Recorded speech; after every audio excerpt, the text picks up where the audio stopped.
Hey you guys, I'm Jack Ruston, welcome to Ruston's Boneyard. Now today we're going to be talking about salt.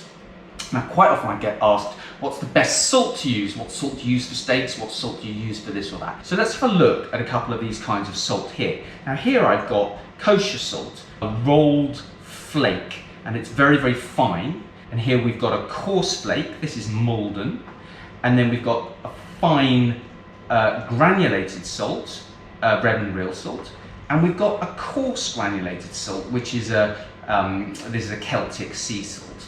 We need to consider how much external surface there is versus internal surface. We're not really going to penetrate the surface of the meat all that much.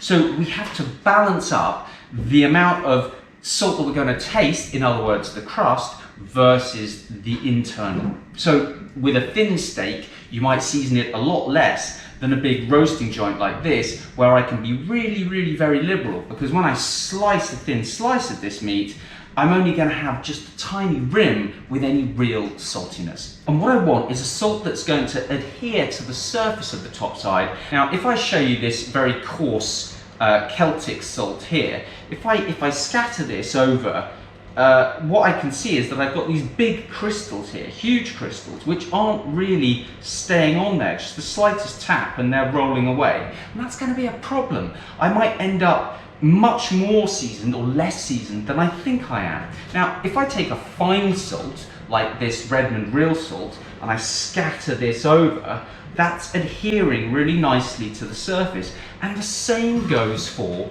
kosher salt, which is the other finer salt we've got here. If I scatter kosher salt over this, it's not all falling off as I shake it. If we go again with the crystal salt, there it goes, it's all falling off. So we need to be a little bit mindful of what our application is. If I'm using Redmond real salt and I'm using it to season water for vegetables, where I'm going to make that water as salty as seawater, I'm going to have literally fistfuls of salt. Well, I'm going to run out of money pretty quickly because, you know, bless them, the Redmond is not cheap. It is, however, my favourite salt of all for seasoning things like steak and roasts, because it's easy to use, it has the right characteristic, and it has a kind of mild, sweet saltiness that I really prefer.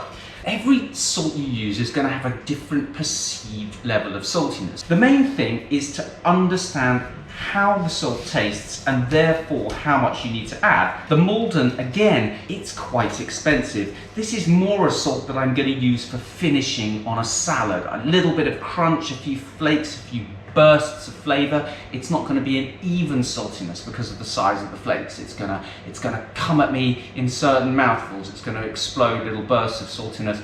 Really nice. Celtic sea salt, on the other hand, that's much more predictable in water. It's going to dissolve, so I'm not worried about losing some of it because of the structure of the salt, and I can just taste the water with my finger to see how salty it's got to make sure I've added enough. It's pretty cheap. It's a fraction of the cost of some of these others. So the main thing I think is to go for something that doesn't have flow agents. It's not an iodized table salt with flow agents in it, and something that you know, something that you understand.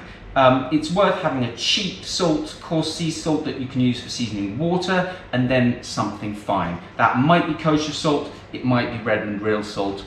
The choice is yours, but that is how I would approach salt. You guys, keep cooking.